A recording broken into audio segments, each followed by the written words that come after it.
Bonjour! Tout à l'heure, Suzanne va vous poser une drôle de question. À travers le chant que nous allons faire, il y a un indice pour ta réponse.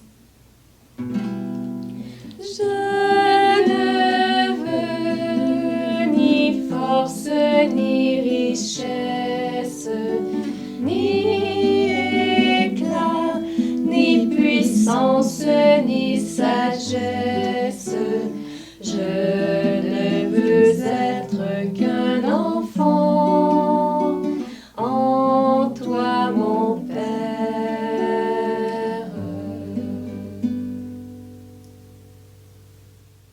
Bonjour, j'espère que ça va bien. J'ai une bonne question pour toi en commençant. Es-tu riche ou pauvre? Je te reposerai la même question à la fin. Je me la pose moi-même, tu sais.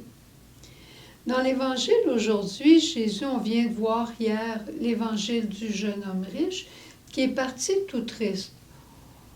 On ose espérer qu'il soit revenu vers Jésus pour demander de l'aide. Parce que ça arrive trop facilement qu'on a de la difficulté avec quelque chose que Jésus nous demande. Puis juste s'en aller triste dans notre misère, c'est encore plus triste. Mais si dans notre misère, on revient vers Jésus, puis en disant, comme le jeune homme riche aurait pu faire, puis peut-être qu'il a fait, dire Jésus, tu sais, j'ai des grands biens, puis j'arrive vraiment pas à me détacher. Est-ce que tu pourrais m'aider, s'il te plaît? Est-ce que tu pourrais me dire ce que je peux faire, s'il te plaît? C'est certain que Jésus va l'aider. Puis aujourd'hui, il continue dans le même sens, Jésus, en disant, Amen, amen, je vous le dis. Ça veut dire que c'est très sérieux. Un riche entrera difficilement dans le royaume des cieux. Puis là, il prend une petite comparaison. Je vous le répète, il est plus facile à un chameau de passer par le trou d'aiguille qu'à un riche d'entrer dans le royaume des cieux. C'est pas mal interpellant, puis ça nous dit, on a peut-être avantage à ne pas être trop riche. Mais qu'est-ce que ça veut dire d'être pauvre ou riche?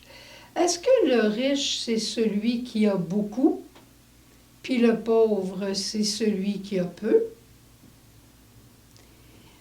Si quelqu'un a peu et qu'il garde tout pour lui, il a peu et il garde pour lui, est-ce qu'il est riche ou pauvre?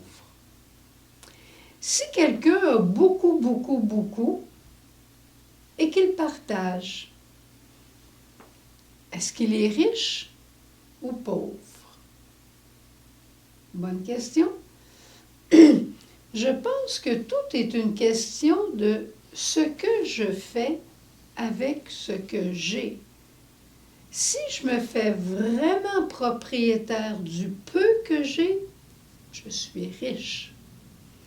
Mais si je me fais locataire, prêt à partager, même si j'en ai beaucoup, je deviens pauvre.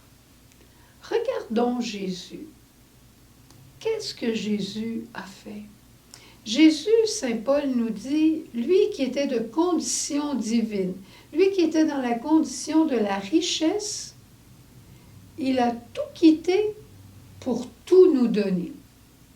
Jésus a vécu dans la pauvreté matérielle. Il a vécu dans une grande richesse intérieure parce qu'il était libre, mais il a connu le désert par contre intérieur.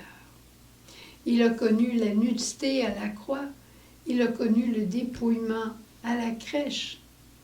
Mais par contre, il était riche de la liberté que son Père lui donnait, parce qu'il faisait la volonté de son Père, il disait ce que son Père voulait, et il faisait tout pour faire plaisir à son Père, et c'était d'aimer ses frères. Alors, quelle est mon attitude à moi? Est-ce que c'est tout pour moi, puis des miettes pour les autres? Ou bien, ce dont j'ai besoin, et le reste, je le partage? Suis-je riche ou pauvre? Saint François d'Assise, qu'on appelle le poverello, un jour il s'est rendu compte qu'il était devenu riche.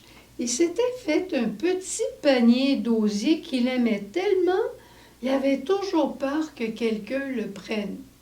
Alors, qu'est-ce que François a fait, radical comme il était? Il a pris le panier puis il l'a brûlé. Nous, à Myriam, on a aussi un vœu de pauvreté, mais pauvreté, partage. Si j'ai un petit panier d'osier que j'ai fait, puis je me rends compte que je l'aime tellement que j'ai peur que quelqu'un me le prenne, alors je vais me dépêcher de l'offrir en cadeau, de le mettre au commun. Elle est là, notre pauvreté, c'est une pauvreté partage. Ça vient nous chercher, vous savez, une pauvreté partage. J'ai peut-être quelque chose qui est à mon usage, mais je l'ai à mon usage, j'en suis pas le propriétaire. Vous avez des choses dont vous êtes propriétaire. Qu'est-ce qui est plus facile? De donner un billet de 100 $ à quelqu'un qui en a vraiment besoin ou de donner 10 $ 10 fois à quelqu'un qui en a besoin. Moi, je pense que le 10 fois 10 $ vient nous chercher un peu plus. Parce qu'il vient toujours nous demander de partager. Et c'est ça, le vrai cœur de pauvre. C'est pas celui qui n'a rien, mais celui qui est prêt à partager tout, et pas seulement à partager des miettes, pas seulement à partager ce qu'il a en surplus, mais des fois de partager ce qui semblerait essentiel et de l'offrir pour quelqu'un qui en a besoin. Je te laisse avec ça, je pourrais continuer de te conter toutes sortes d'histoires, mais je te laisse avec cette réflexion. Est-ce que je suis riche ou je suis pauvre? Quel est mon modèle de pauvreté? Est-ce que c'est celui dont le compte de banque est presque à zéro ou même un peu en dessous?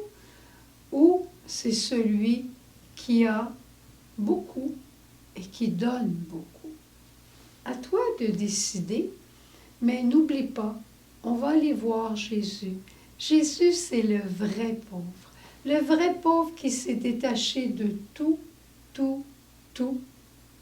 mais qui nous a mérité tout. Aimer, c'est tout donner, se donner soi-même. Aimer, c'est tout donner et se donner soi-même.